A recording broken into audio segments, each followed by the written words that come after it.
Olá, sou Igor Paim, doutor em Educação, e separei esse vídeo dentro do grande tema das altas habilidades de superdotação para discutir uma questão que muitas vezes nos alcança, nós educadores que estamos em sala de aula todos os dias. Eu estou falando da confusão conceitual e, infelizmente, às vezes até de diagnóstico, entre pessoas com TDAH, transtorno de déficit de atenção com hiperatividade, e os altos habilidosos superdotados.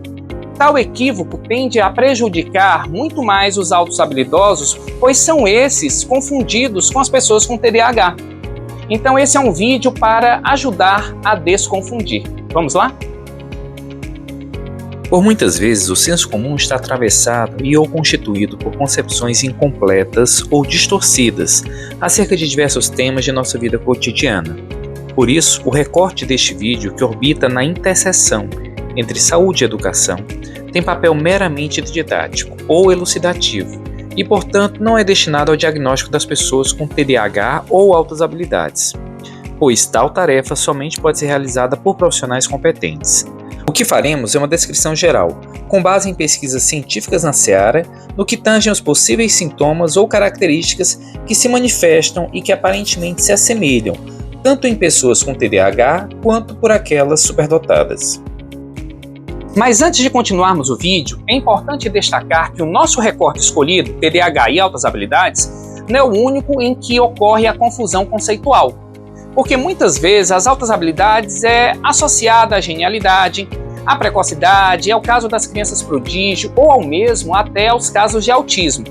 Não que não possa haver dupla excepcionalidade, ou seja, uma dupla condição, ou mesmo uma criança precoce que é diagnosticada posteriormente como superdotada. Tudo é possível, mas é necessário analisar de maneira qualitativamente diferenciada o que cada conceito representa e a gente diferenciar com lucidez à luz da ciência para que a gente possa melhor atender, compreender e acompanhar as crianças com altas habilidades de superdotação. Trata-se de um fenômeno complexo e plural e, portanto, que nos desafia diariamente. Deixaremos essas outras diferenciações para outros encontros, para outros vídeos. Seguiremos então com TDAH e altas habilidades. Então vamos lá.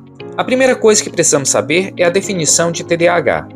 Segundo a Associação Brasileira do Déficit de Atenção, ABDA, é o transtorno de déficit de atenção com hiperatividade, um transtorno neurobiológico de causas genéticas que aparece na infância e frequentemente acompanha o indivíduo por toda a sua vida.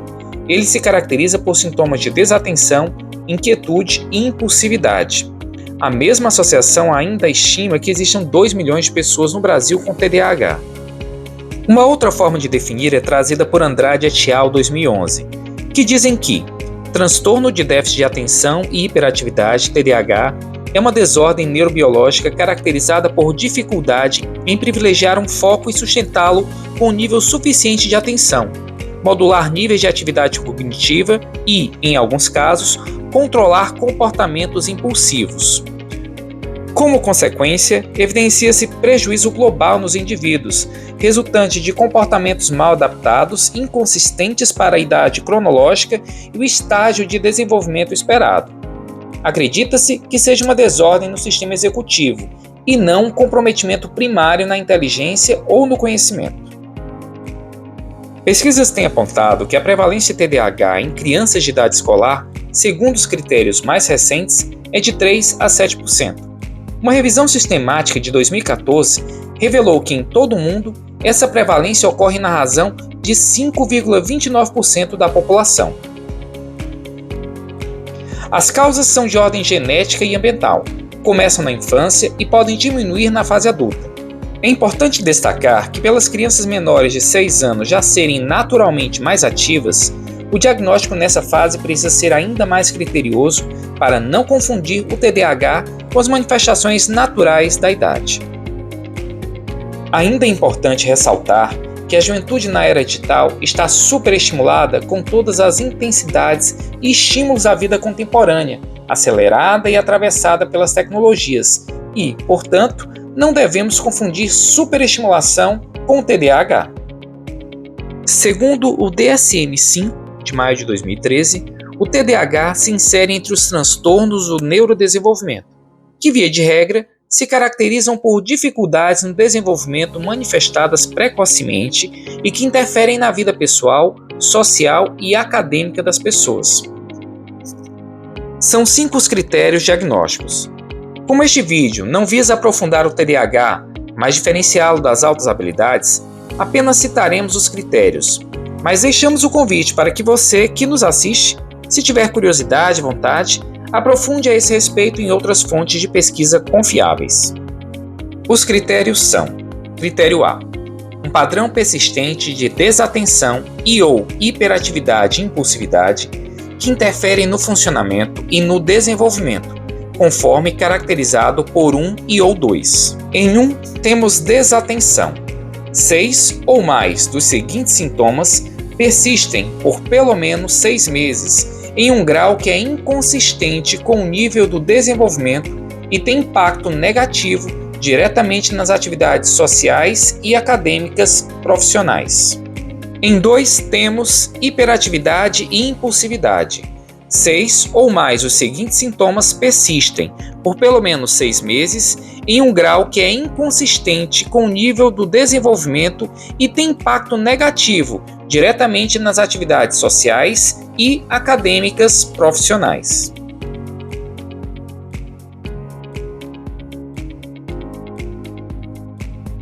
Critério B. Vários sintomas de desatenção e/ou hiperatividade e impulsividade devem estar presentes antes dos 12 anos de idade. Critério C. Vários sintomas de desatenção e/ou hiperatividade e impulsividade devem estar presentes em 2 ou mais contextos, por exemplo, em casa, na escola ou trabalho, com os amigos ou familiares em outras atividades. Critério D. Há uma clara evidência de que os sintomas interferem ou reduzem a qualidade do funcionamento social, acadêmico ou ocupacional. Critério E. Os sintomas não ocorrem exclusivamente durante o curso da esquizofrenia ou outro transtorno psicótico e não são melhor explicados por outro transtorno mental, por exemplo, transtorno de humor, transtorno de ansiedade, transtorno dissociativo, transtorno de personalidade, dentre outros. Destacando um pouco melhor as causas, estudos mais recentes revelam que o componente genético é o fator predominante para esse transtorno do desenvolvimento neurobiológico, pois os achados mais modernos apontam para reduções importantes nos níveis de neurotransmissores, noradrenalina e dopamina. Além disso, outros estudos têm apontado para uma redução na volumetria do córtex frontal. Existem alguns sintomas importantes manifestos nas pessoas com TDAH que merecem ser citados em 3 domínios distintos: comportamento, cognição e humor. No comportamento, agressão, excitabilidade, hiperatividade, impulsividade, inquietação, irritabilidade e falta de moderação. Na cognição, dificuldade de concentração, esquecimento e falta de atenção. No humor, ansiedade, excitação ou raiva. Voltando à questão das altas habilidades e o TDAH, vamos traçar uma discussão diferenciando as manifestações típicas das altas habilidades e do TDAH, com os devidos pontos de separação e elucidação. Para tal processo de distinção, baseamos-nos no artigo de Pérez e Silveira, 2013, intitulado Pessoas com altas habilidades, superdotação, das confusões e outros entreveros, em que as autoras fazem uma discussão sobre ambas as condições, TDAH e altas habilidades, separando, diferenciando e desconfundindo uma da outra. Dos sintomas relacionados à desatenção. Uma pessoa com altas habilidades, por muitas vezes, manifesta o desinteresse ou monotonia para a realização de algumas tarefas escolares consideradas desinteressantes ou já superadas pelo auto-habilidoso, tal como uma série de exercícios matemáticos cujos fundamentos o estudante já compreendeu e considera exaustivo ter de realizá-los, ao seu ver, desnecessariamente. Associado a isso, por muitas vezes, está a procrastinação daquilo que não lhe interessa e investir muito pouca atenção e energia mental para as tarefas tidas como fáceis. Urge destacar que tais aspectos são bem diferentes de alguém com TDAH, cujo limiar de concentração ou atenção é bem reduzido, de maneira extensiva ou generalizada. Ou seja, alguém com TDAH tem dificuldades de manter a concentração em uma leitura, filme, tarefa, de maneira que lhe prejudique a aprendizagem substancialmente. O desinteresse do autohabilidoso é seletivo e até justificável por ele próprio. Se perguntado a um superdotado, ele enunciará as razões pelas quais se desinteressa por dada tarefa. Além disso, o superdotado, quando envolvido com o que de fato lhe desafia, lhe estimula e realmente o faz se mover, tende a deixar as demais atividades de lado, por considerá-las de menor valor ou importância, mas não por não conseguir se concentrar nas mesmas. Ressalta-se que uma das características mais notórias de um autohabilidoso é o seu comprometimento com a tarefa, investindo grande nível de detalhismo, concentração e organização sobre o que lhe é afim. Dos sintomas relacionados à hiperatividade. Aquela agitação praticamente incontrolável, o corre-corre, o pula-pula pelos cômodos da casa, tagarelice que não para, a energia que parece nunca ter fim nas estrepolias infantis, típica da criança que nunca se cansa e cujos pais não podem perder de vista por um segundo, são algumas das marcas da hiperatividade. Contudo, Pérez e Silveira, 2013, destacam muito bem que tais comportamentos não são típicos do autohabilidoso superdotado, pois não se coadunam com a elevada energia mental das crianças superdotadas, visto que o estar a mil ou a todo vapor de um autohabilidoso, especialmente quando estão em ambientes estimulantes, faz parte da curiosidade e da vontade de aprender ou interagir em um ambiente propício às suas necessidades.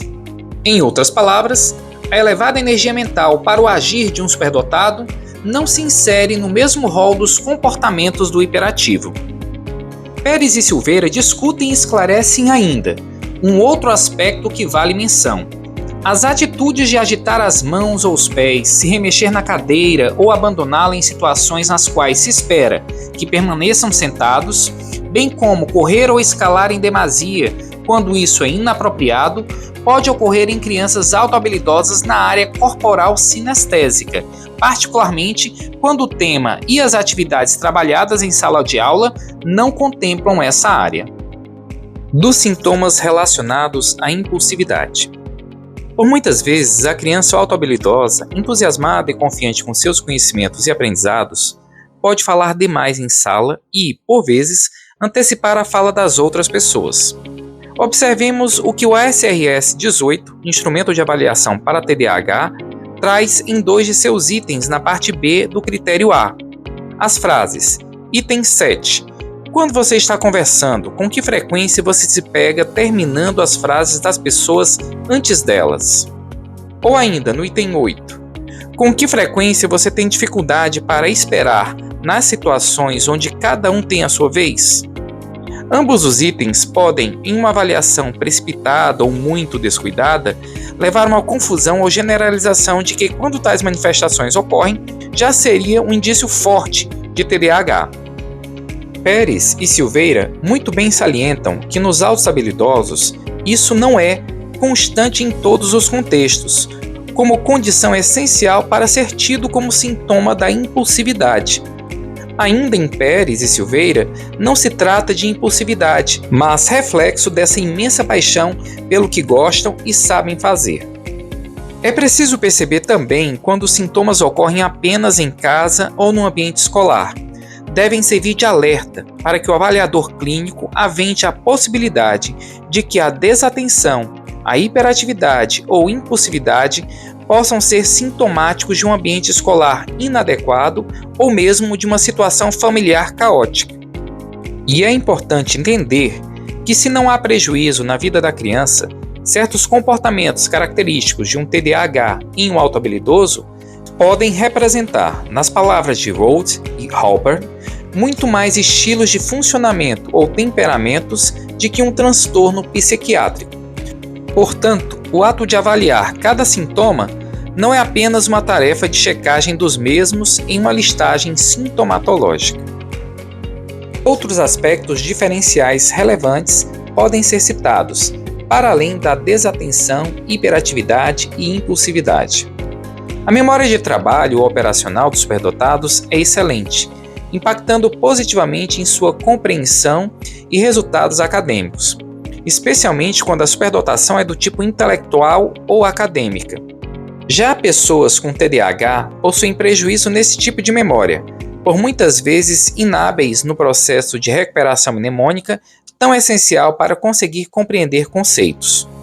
Urge ressaltar que a inteligência como um todo não está comprometida necessariamente em pessoas com TDAH.